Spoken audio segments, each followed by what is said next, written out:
understanding each other, and engaging in common experiences so that we can build that shared philosophy, that shared vision, and create those shared goals.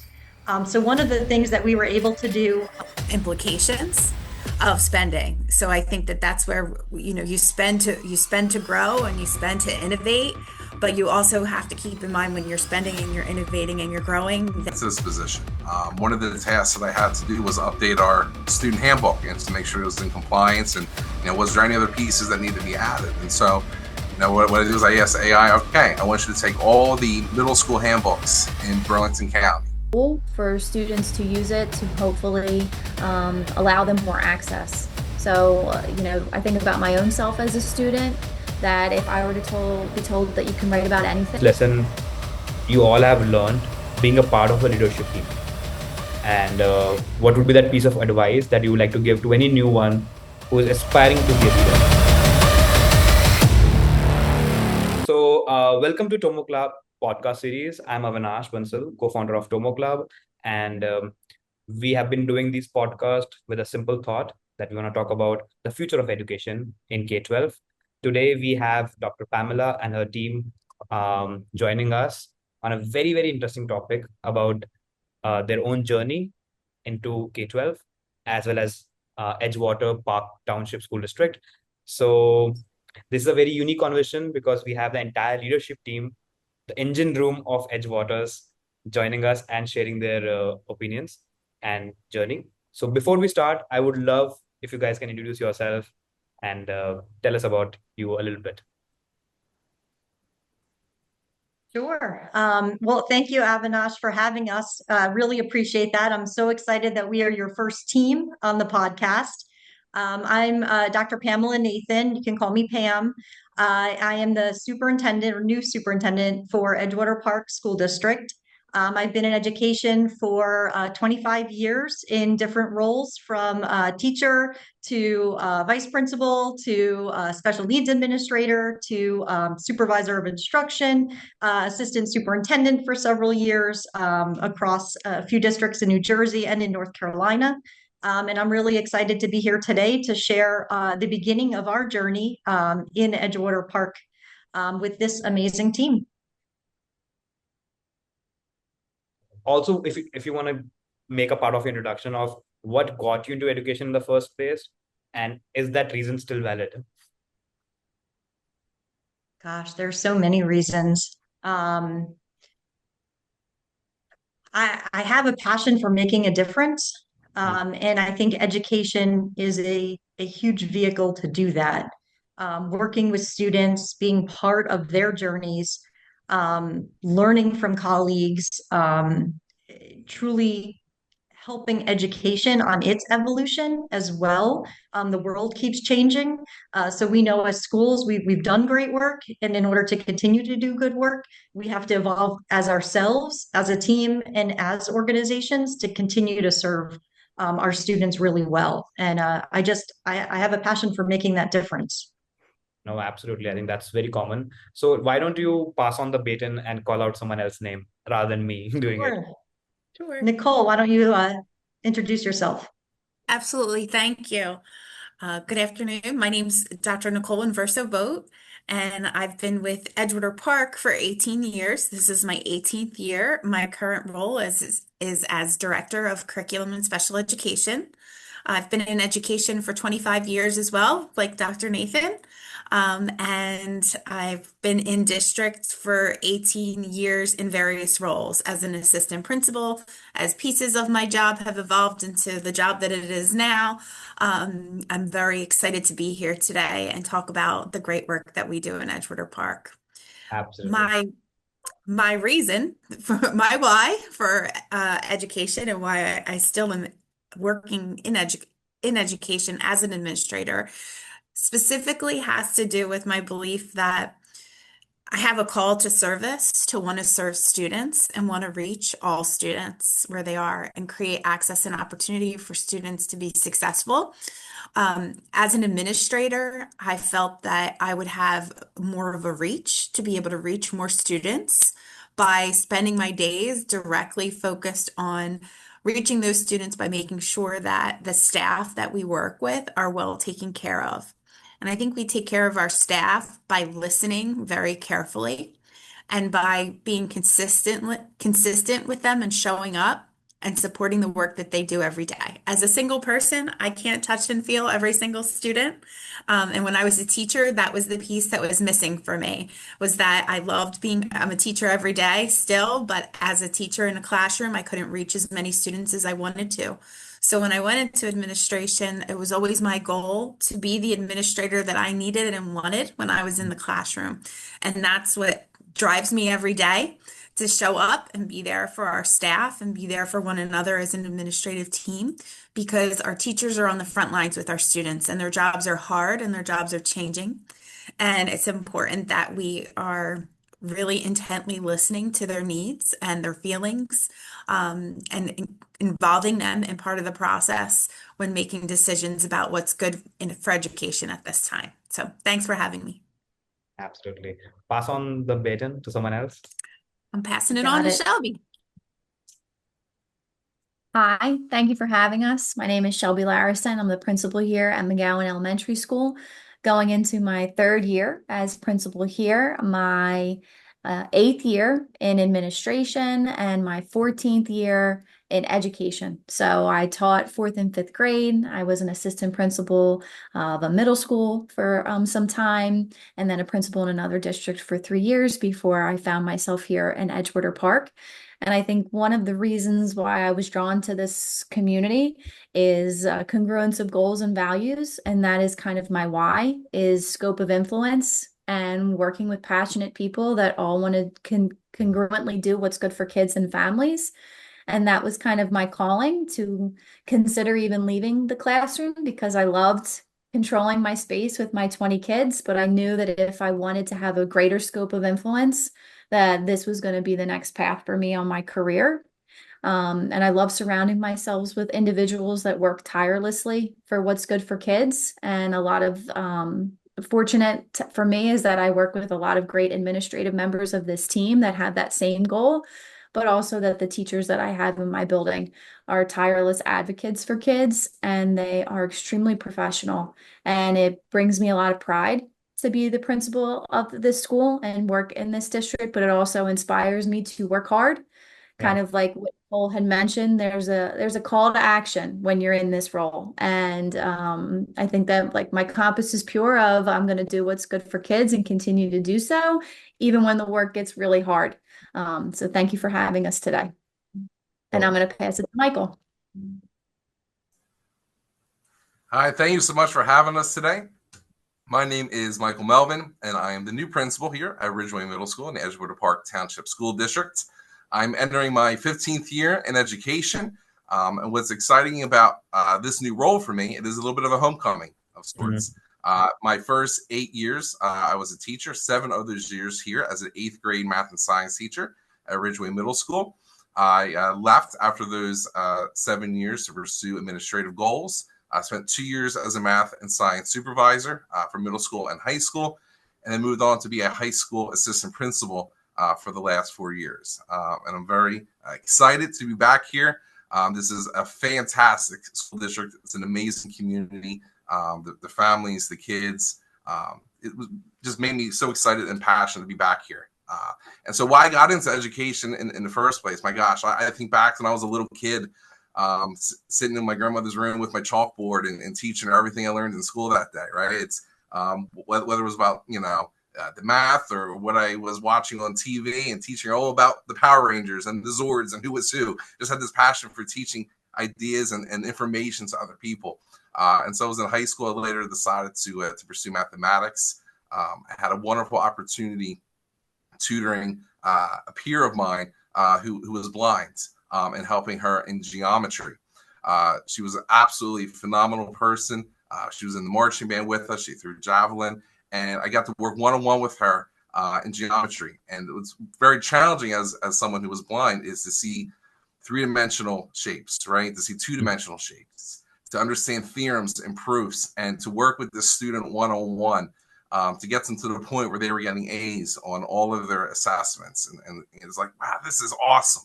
I just got me excited about seeing the potential, what I could do to help support others. And so I've really just taken a passion along me all the way throughout all my journey. And now, as everyone has said here, kind of do that on a grander scale as an administrator, to give back to all of our students, our families, and our staff as well, and to make sure that they have everything possible to make sure that our kids are successful. Perfect. That's so beautiful. Thank you guys for the introduction. And I love Dr. Nicole's statement that you actually want to work the way you want to be treated. I think that's very easy to put things in perspective whenever you're in an argument or whenever you are in a tough spot. So thank you for sharing that. It will stick with me for sure.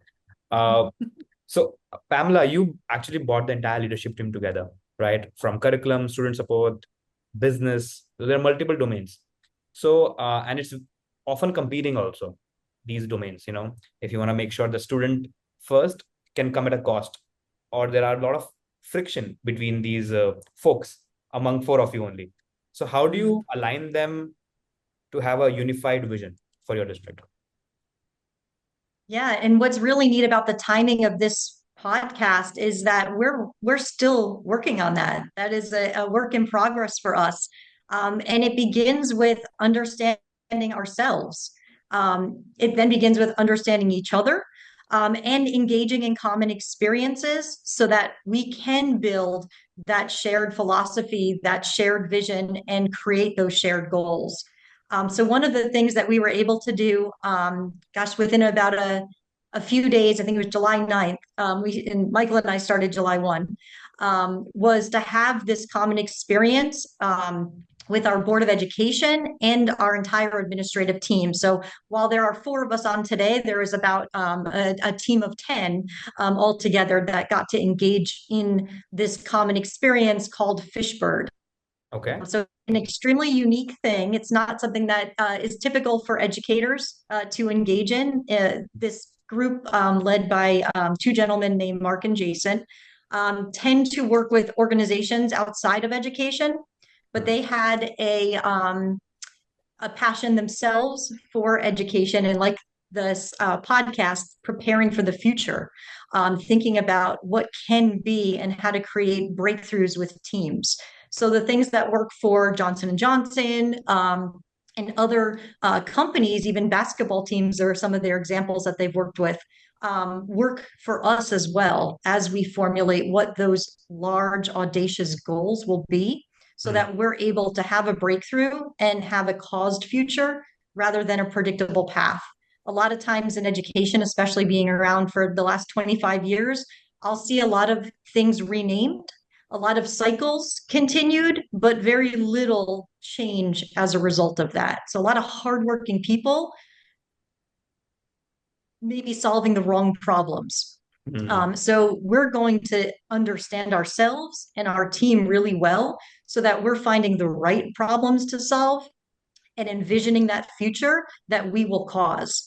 So I think it would be neat to hear from the team their first experience through Fishbird, as it is so unique. And there's another tool that we use that I'm very excited to use with the entire staff in Edgewater opening of the school year, and that's called a Kolbe assessment, Kolbe with a K, Kolbe.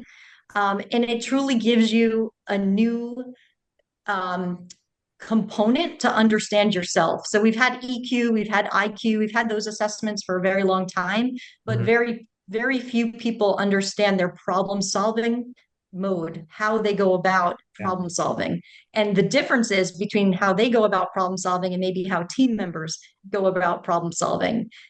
So when you have that understanding, you have a team that can really impact change in a positive way.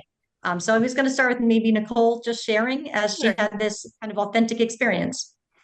Sure. So this was a really neat opportunity for professional development that was tapping a different part of the brain for us as educators to take a pause before we even really started as a team, to learn more about ourselves, that then in turn gave us an opportunity to learn more about one another.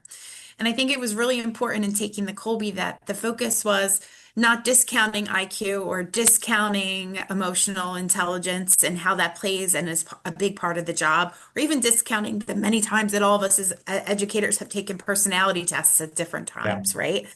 what this gave us was an opportunity to really look at how we problem solve and how we attack a situation, how we're experiencing the world may be different from one another.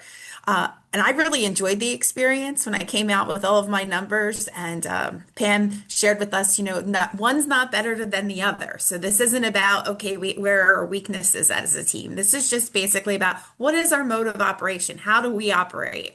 And what is our natural tendency?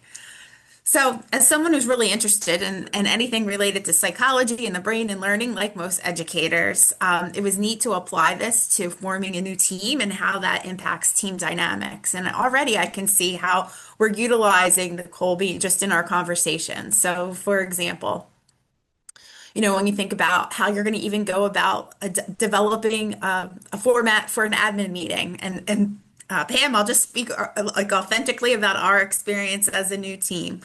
The way Pam would maybe see how you start a meeting is different than maybe how I would automatically start a meeting. I might be prone to different traits, and then Pam is prone to, and we would actually be able to now, through taking the Colby, have a common vocabulary to not only understand ourselves but understand one another. So I think that it has great potential to lead towards growing increased trust and collaboration. And I'm interested to see where it goes over the course of the next training that we do with Fishburne, and where it goes with our staff as they have the opportunity to learn more and understand more about themselves and about members of their team at the grade level or across their building when it comes to how they're seeing the world and how that's impacting the work that they do. So I'm going to pass to Shelby for her thoughts as well. Thank you. So, as Nicole mentioned, it was kind of this authentic and uncertain experience. So, when I think more about myself and how I not only problem solve, but how I kind of navigate, there was a lack of unsure, and we kind of went into this space with just some generic guidelines. If you're not going to need a device and you're going to just kind of sit in a circle. And I thought, okay, this is already kind of out of my comfort zone because it was so unknown, and we're so used to having an agenda, or this is my PowerPoint presentation ahead of time. So even that, the start of the experience was unique. And being in a room with people that I have had opportunities to work with and that I'm looking forward to working with, and then the board of education members being there too, we kind of all saw each other in different roles beyond just how we know each other and how we operate within the district. So that was something that I reflected on a lot, just about what I learned about myself and how I problem solve outside of just work, and how I problem solve at home and in different relationships and aspects of my life, which was really eye-opening. And then I think that what's to come with our staff taking it is that they too are going to maybe see how they operate and problem solve within their classroom, how they operate and problem solve as a grade level team, and also maybe learn a little bit more about how certain decisions are being made through upper administration for the building, right? How they now are going to learn a little bit more about me as a building leader and why I might be prone to go right to one particular mode where I want to fact find and I want to learn a little bit about the landscape of everything before I feel like I'm sound in a decision to move towards a solution. And I'm looking forward to that. So I think that the experience was really eye-opening in that it gave you time to reflect on you as not only just a person, but a professional. And I think it's going to cause a lot of momentum. I think it's going to be a great catalyst for when all of our staff are coming back to kind of spark a little bit more maybe of what's to come and tap into what's the unknown, and that is okay, because not all of our educators, and myself included, live okay in the gray of the unknown, but that in there is a lot of potential. Right. So Mike, you're welcome to share on what you thought of Fishburne. Yeah, I appreciate it. For me, my own philosophy, being a leader and just in general day-to-day life, there's three things for me that's important to be successful. One is that self-awareness and self-reflection, to be able to look at yourself and realize, what do I need to be successful? What do I need to, where are my strengths? Where do I need to continue to improve on and tweak? Second is being vulnerable, to be able to open up to people, share from the heart, just be who you are, be genuine, and be passionate about, what your strengths are, what excites you from day to day. And next is building relationships, right? We can't do this job we can't survive without building relationships, right? And we're certainly got to be successful without that. So what was cool about this opportunity is those three things that are most important to me were very much aligned in this presentation and in this professional development experience. And then again, it's who we are, not just in an educational component, but how we need to be successful in life. And where I even got a little emotional, I would say towards the end of this is as we're looking to our future, right? And what do we want out of it? We talked about it from a lens of from a personal perspective. What does our future look like from our own families, our careers? And then how does that then tie into what do we want for Edgewater Park? Yeah. What do we want for our kids? What do we want for our families?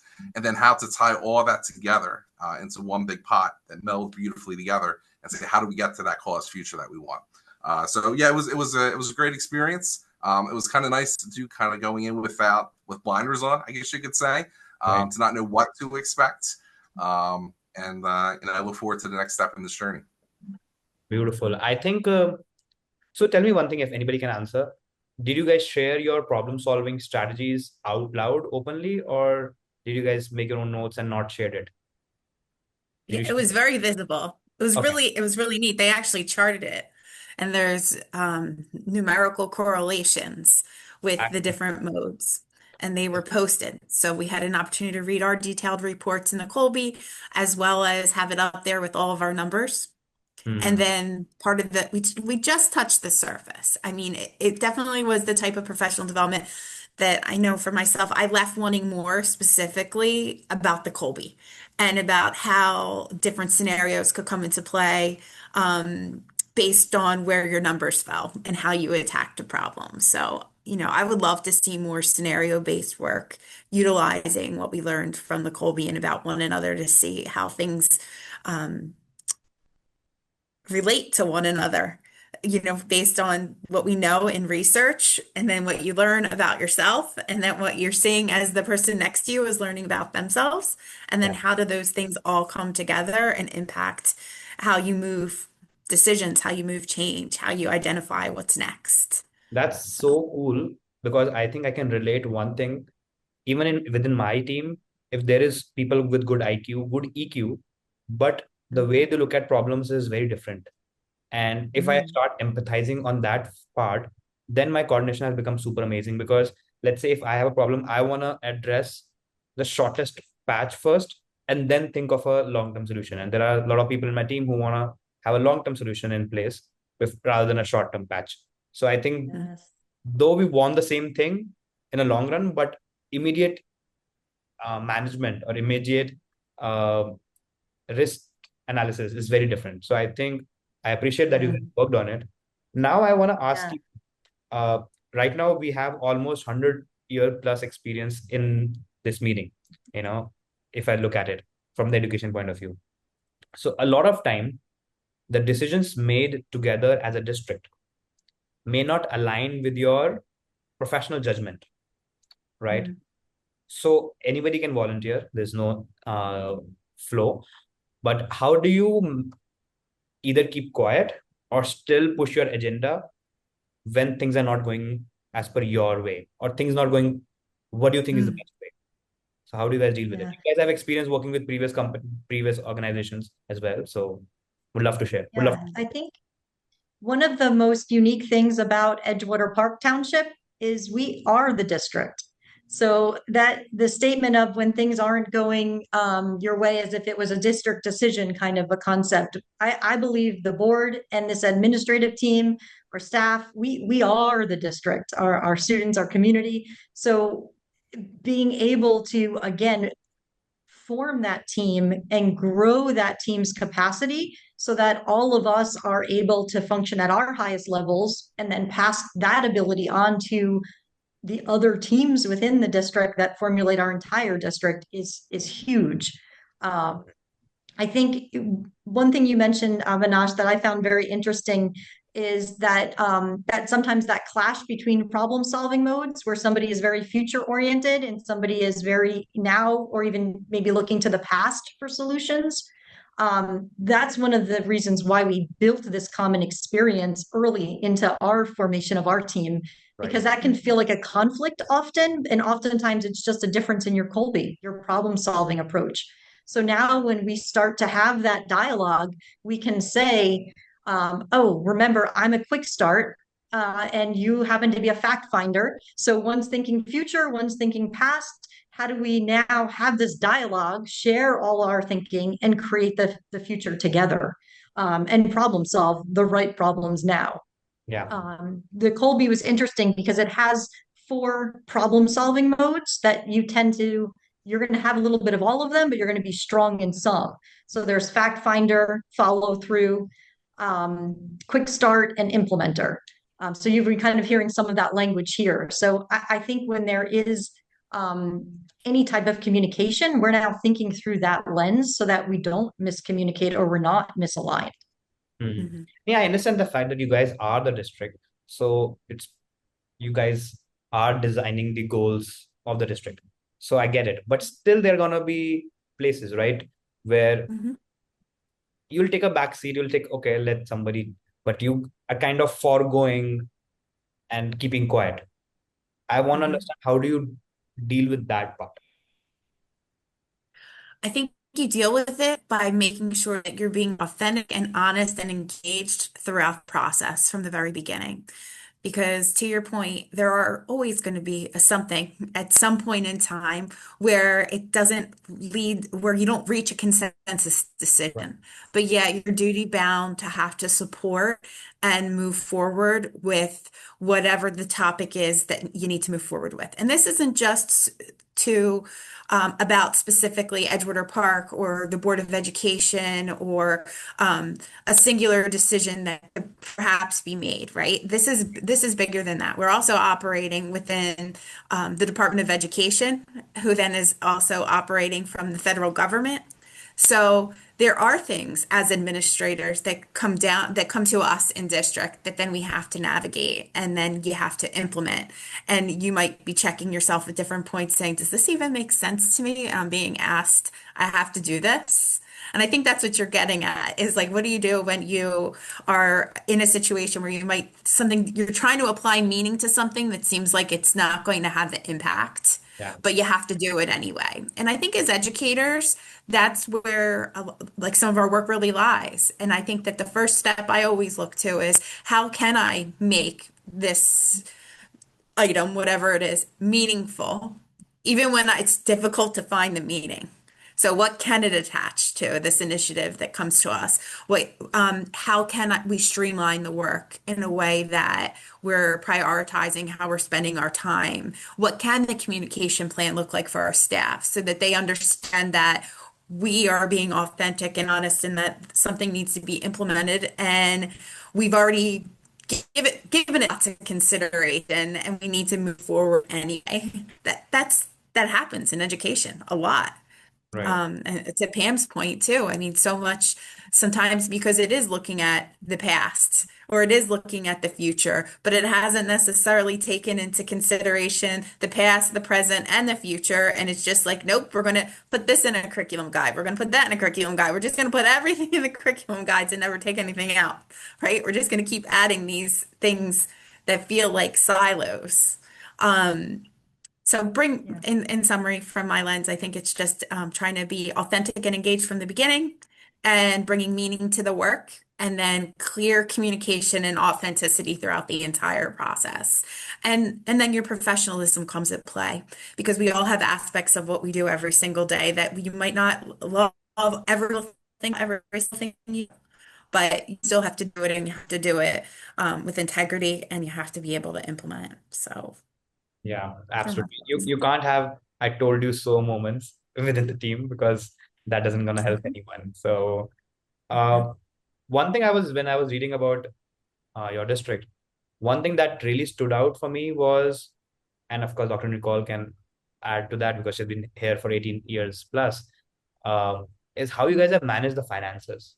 When other districts are literally struggling to keep up, you guys have been very disciplined and have been not running into deficit. So would love to know how you guys do it. And of course, Dr. Pamela, what you got from the previous superintendent as a transitionary notes, which you would love to build upon.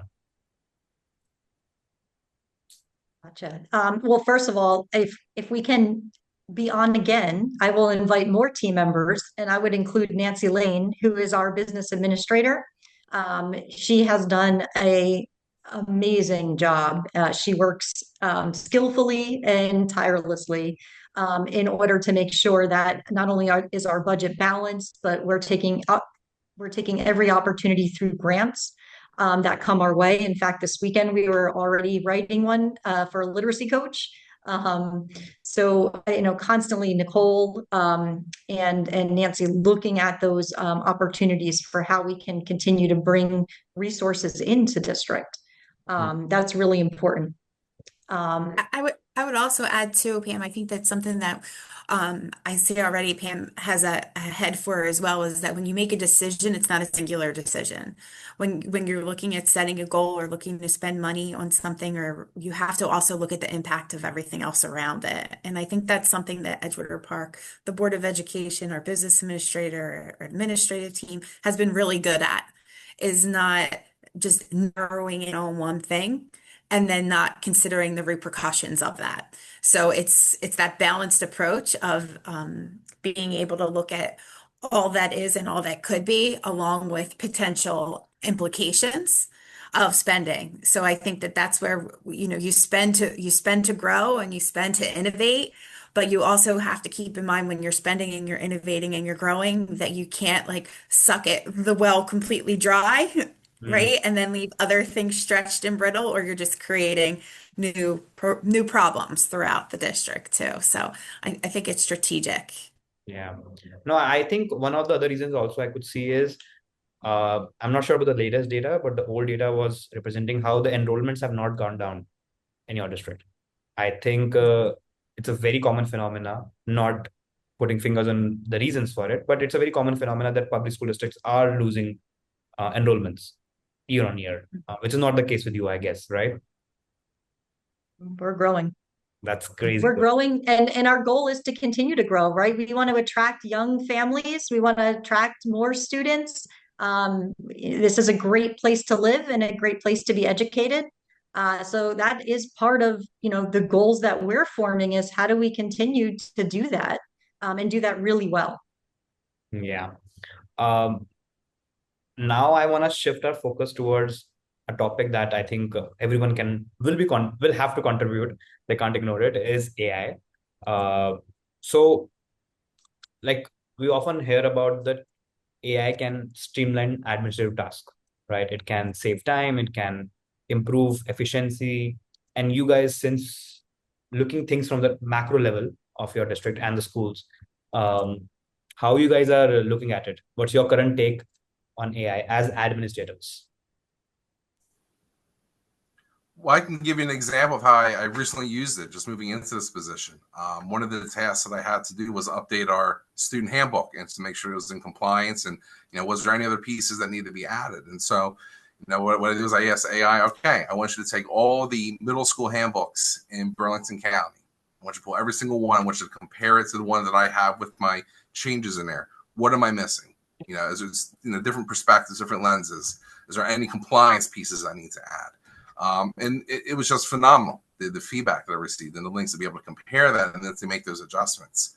I'm one person on my own, and I can come up with what I think is necessary, but to be able within mere seconds and minutes to be able to get that feedback from everyone else, and that's just for me utilizing my time more properly, and then for me using my judgment and my professionalism to realize, well, what is best for our district? Knowing our community and our kids and our staff, what's aligned with what we need to do.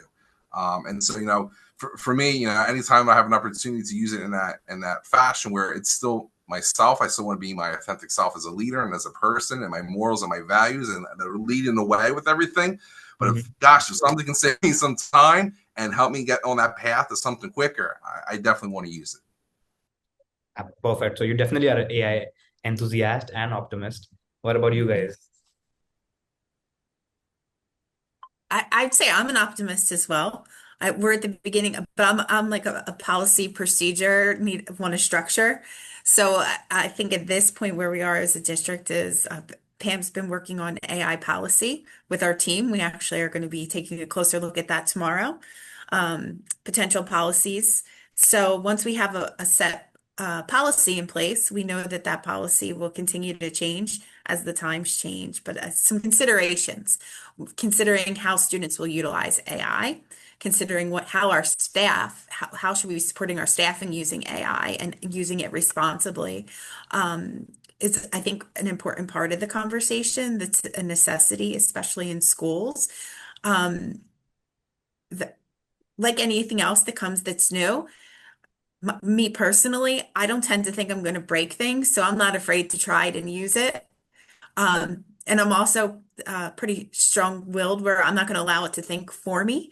So the concept of what I've learned so far in my own AI professional development is that you can engage with it almost as like a partner. That's come pretty natural for me, but I know I'm still not maximizing its use either. I'm an optimist. I look forward to learning more about it, how it can be used, how can we prepare our students to be using it effectively so that it leads to higher levels of thinking and engagement, not so that it just answers a question, it's one and done. Like I look forward to that piece when we start to really have conversations with teachers about, well, we're asking questions that have a clear black and white answer. What can we ask instead that attaches more meaning that AI isn't going to answer? Or how could you use AI as a tool to be able to help promote greater conversations and lead to more innovation so that our students are ready to innovate in the world? Right. I'm so glad you mentioned that you don't want your individuality to be faded or lost while working with AI, and you're keeping that Dr. Nicole's secret sauce still a part of it. So otherwise, if you're totally gonna outsource yourself, so you're gonna be definitely first one to get replaced. So totally agreed. How about you, Shelby? How are you looking at AI? Yeah, right. I'm excited because I see so much potential and I see it to be a tool for students to use it to hopefully allow them more access. So, I think about my own self as a student that if I were to be told that you can write about anything, I would have sat there for a really long time and wrote probably about nothing. But if I could generate a list in using AI to come up with 15 different topics and include a main character problem solution, and I want my setting to be the playground, and then use something like that of a list to generate then my own authentic ideas. Like I think as a springboard, there are so many more opportunities for it to be used than it is being used right now. Like even at home for my own toddler, I've been using it to generate bedtime stories because whatever we have on the shelf isn't good anymore. We've read it to death. So I'll ask AI to generate a 5-minute story and make the main character my daughter's name and list some places that we've gone to in the past few days to be the setting. And she's mesmerized. So when I also transfer how my daughter could potentially use AI and my preschoolers here at McGowan and how it's going to continue to learn, they're going to continue to learn and grow with it. I think there's just lots of opportunity. I'd love to see my teachers use it more than just what it is right now, which is a time saver, which is important. But I think that there's more opportunities for educators to use it beyond just come up with a 10-question quiz on the following topic and include these vocabulary words. Although that's meaningful because it saves them time, and every teacher needs to find more time. I would love to see an extension of that for themselves personally and professionally, but also for students. Right. How about you, Dr. Pamela? Well, I absolutely agree with everything the team has just shared and the creative ways in continuing to use AI.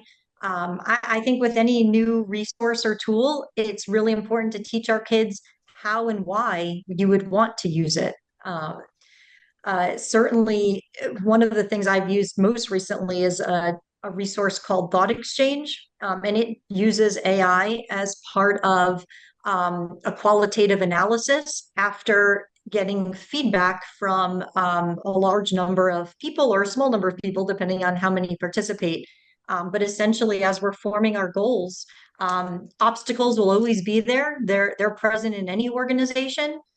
So AI can be used as a tool to help with some of those obstacles, whether it's again, mandates from the Department of Ed, those managerial pieces that sometimes can take up time and take away from relationship building or brainstorming about the future. So Right. it's a time saver there, but also that qualitative feedback would have taken a tremendous amount of time and may not be as even accurate as an AI product can produce. So, for example, we're asking, if anything were possible, what do you want? Right? Put aside those obstacles, they exist everywhere. Obstacles can be fuel, but if anything were possible, what do we want for Edgewater Park School District? And as we're able to share our thinking, then AI is giving us back that qualitative review. So we're going to figure out how to prioritize what those caused future goals are going to be. Right. No, I love the fact of all your points, but Shelby point was relevant that we want educators to use beyond just the basics. So I think everyone is trying to identify what are actually the possibilities and want to jump on it quicker. I think from awareness is the first part, but then assessments or personalization, the true personalization, I would say, or I would say even sandboxing is a big element. Efficiency also, I think efficiency is not just on lesson planning side, but on multiple other fronts. So yeah, I think you guys have that bent of mind, which is more important right now, because I think half of the battle is one, if you understand the problem statement. And the second part is, of course, then much easier. I think a lot of school districts are still struggling with the first part of the battle, that acceptance. So kudos to that. But you can guys tell me from the curriculum aspect, we have talked about the administrators or the educators. How about the kids? Because unlike other programs, like for example, financial literacy was a very hot topic a few years back, or digital citizenship was a very important new curriculum, new fad curriculum that came in. And it used to be like state used to come up with a policy, with the guidelines, then school used to come up with policies, then professional development used to happen, then curriculum was chosen, and hence curriculum was deployed to the students. But in AI, it's the other way around. Even if you do it or not do it, students are going to use it very aggressively and very quickly. So what are you guys thinking from the student point of view? Because we don't have time to wait for it. Right. I think right away what I'm thinking about is the overall, first and foremost, the wellness for the student. So what are the implications for the student as a whole? And that's teaching them how to utilize AI responsibly. And it's figuring out what are the critical few that we can expose them to and help them understand why it's important to keep in mind the critical few that you want to remember whenever you're utilizing AI or approaching AI, or even looking at something that's been generated by AI and determining its relevance. I have a 9-year-old son who is very interested in AI and all things, how all things work. And it's a really interesting conversation that he has, because he's really upset right now at his movies, because he'll look in the background and be like, they didn't film that on like in that location. That's so fake. Look at it. Like, look at the background. That's not a real background. But my brain wouldn't necessarily have gone to the background to have thought about that, but he did. And the fact that, like, as a 9-year-old, I'm like searching for my words to try and like help him make meaning from the fact, like, why did they choose the fake instead of the real for the animals, right? So it's already a part of their world. So ignoring it is not helping them. We need to be able to embrace and understand and figure out what do they need from us in order to help them identify and utilize AI responsibly, so that it's not a bad word, but instead a tool, a partner. Very well put. Honestly, very well put. Others, guys, what do you guys think about what do we need for students to be AI literate? I would agree that just like how we are a one-to-one Chromebook district, we give all of our students Chromebooks, and we have a responsibility to teach them how to use it, because we're monitoring it and we're showing them that it's a tool and all of the features that come with it. I would much rather show my students how to appropriately use AI than have them find it and then be on their own devices to try to determine what is or is not, or how do I make sense of this, or how do I use it. So to your point, I keep thinking you mentioned they're going to find it, they're going to use it, they're going to already be using it or be curious about it. And I think that as a district, we have a responsibility to expose and educate on how to use it as a tool and how for them to see it as a resource. But just like how I remember when, Wikipedia first was coming out and it was like anybody could type anything on Wikipedia, and how do you know if it's true, or how do you know what's a good source and what's a good resource? It's kind of the same thing now, but with a very more vast and fast moving AI and so many different tools. It's definitely taxing, but it's going to continue to grow and morph. So we have to respond. Right. Well, for me, I think it's fitting that I have my Spider-Man mug today, because I'm going to pull a line from the early 2000s: with great power comes great responsibility. And so we want to be able to, show our students, right, that it is out there. How can we use it productively?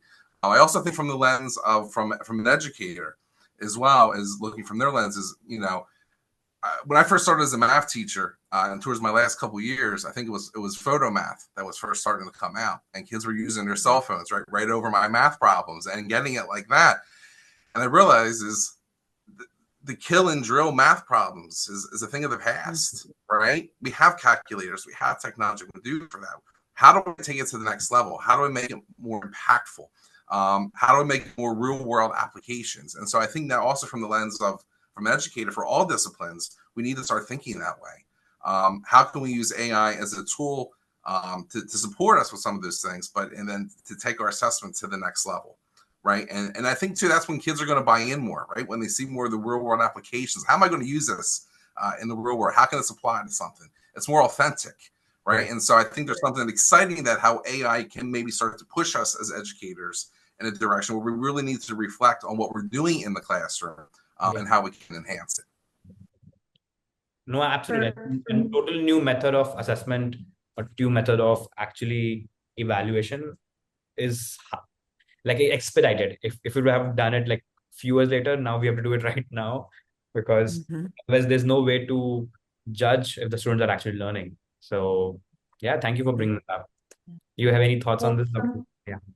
Yeah. For me, the most important piece, and I think again mirrors the team, is this information literacy that we need our students to have, because AI is amazing, but it's also the worst AI they're ever going to encounter, right? Like the AI that exists right now, it's only going to get better and better and better. But right now, we do need, and probably in the future as well, we need to do that fact checking. We need to understand those sources. We need to understand where information is being pulled from, in order to then make sure we're making the decisions that represent our values and building a correct understanding of reality. I think it's really interesting in that, because of the Colby, I understand that I tend to have big ideas, but building a plan is not my mode of initiation to solving a problem. So I can take those ideas and use a Perplexity or another type of AI platform in order to start to draft out a plan. And that's not going to be the final product, but that certainly is a lift I need, understanding my own strengths, how I initiate problem solving, and also the sources of information that I'm getting back. So I think that's going to be huge with our students. And that's the same across any of our media sources. It's that information literacy that's going to be very important. Right. No, absolutely. I think those are very interesting points. And you guys are like already at par with whatever the knowledge out there is, for sure. So this is one of my last question. And of course, after that, you guys can add if I've missed anything. So what is the single hardest lesson you all have learned being a part of a leadership team? And what would be that piece of advice that you would like to give to any new one who is aspiring to be a leader for their school or the district? So anyone can go ahead. Single hardest lesson and single piece of advice.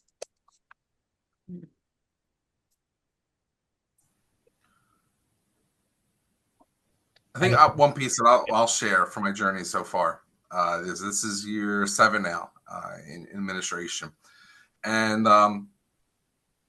the value of team, right? The value of collaboration. I did not anticipate the number of unique problems that you run into as an administrator. Hmm. And I could go on and on with different unique stories. We don't have the time for that. But, you have to be able to build a team based off of trust, relationships, collaboration, because there's going to be times when things are going to get challenging. There's going to be times you're going to, want to just run into the wall and you're stuck. And so the most important piece of advice is to get to know your team, not just on a level, but also on a personal level, is what I want to say. Yeah. Get to know how we think. I think the Colby is a nice component to that, right? We're letting you understand how we kind of work as leaders and how we function. Because we're going to go through some tough times together, and that's okay, and that's a part of it, right? But we're going to come out of it on the other side because of our camaraderie, how we work together, how we listen to one another. That's another important piece, that we're not just talking, but we're also listening. That was something that in our PD they made a point of that. Are we taking the time to not just thinking about the next thought that I want to say, but I'm actually actively listening to what that person is telling me right now. So that's the most important piece that I can share, is build that trust with your team. Know that you can't do it all on yourself, and have each other's backs. No, those are a very important point, that value of team. And it's both a lesson and advice. Love it. Mhm. I think that part of being a leader is being authentic. And I think that comes from not just what you say, but what you do. So I really take pride in being visible and being supportive and knowing what that looks like for the people that are surrounding me, that are either at the table that we're working together, or are my staff or my families. And that what you see is truly that we want the same thing, right? That we want success. We want success for students, for staff, for this community, and that this community does have such a sense of pride in this school and sending their students here.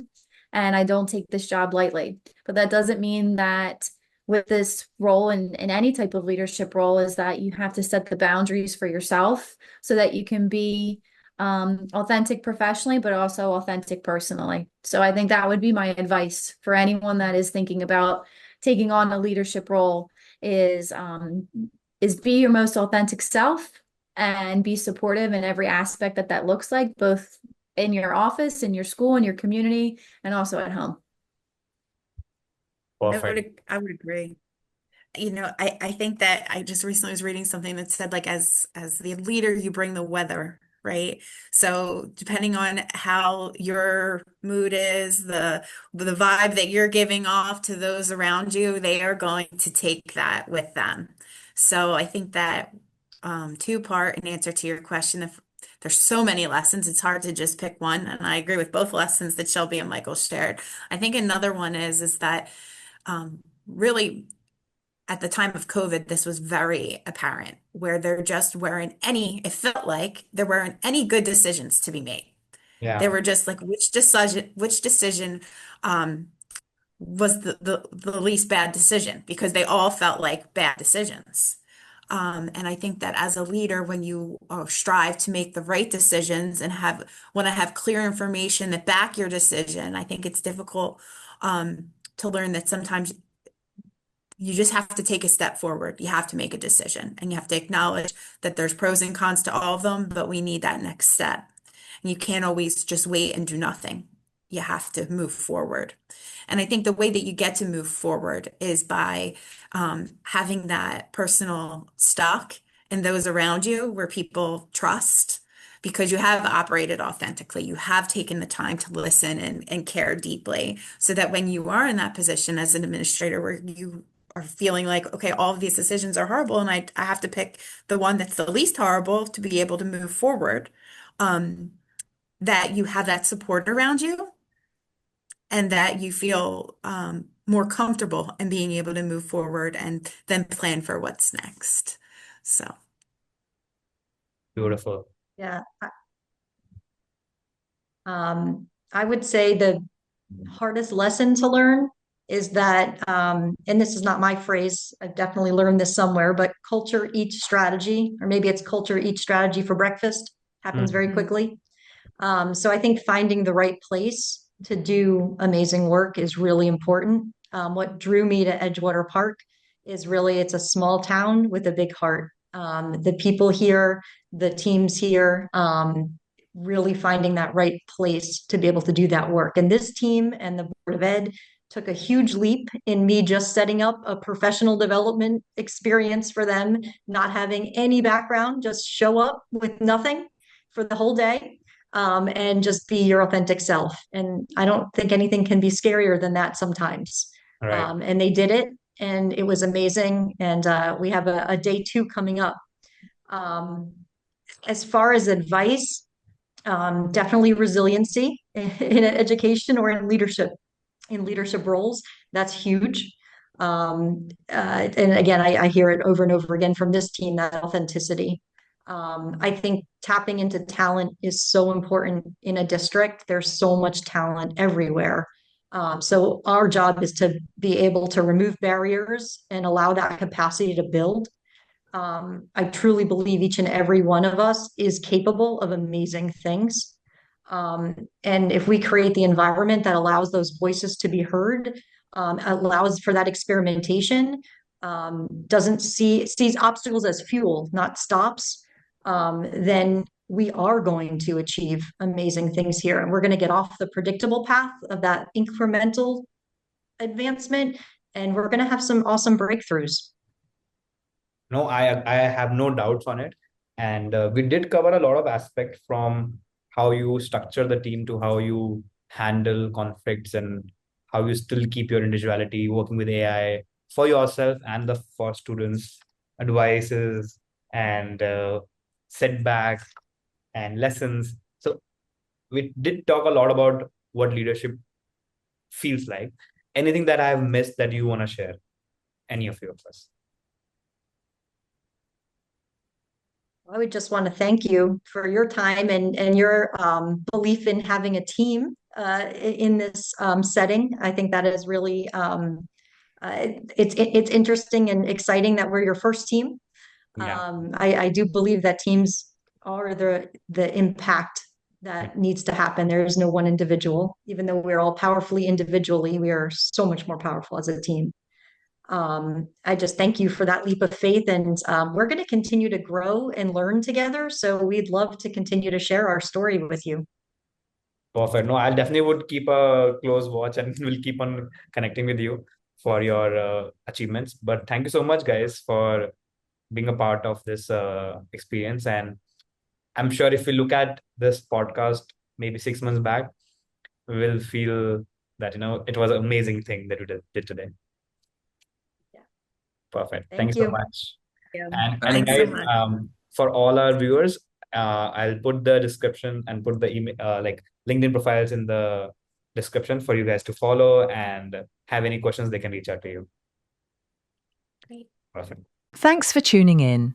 For more information about TomoClub, visit TomoClub or follow us on our socials. Stay curious, keep learning, and we'll see you next time.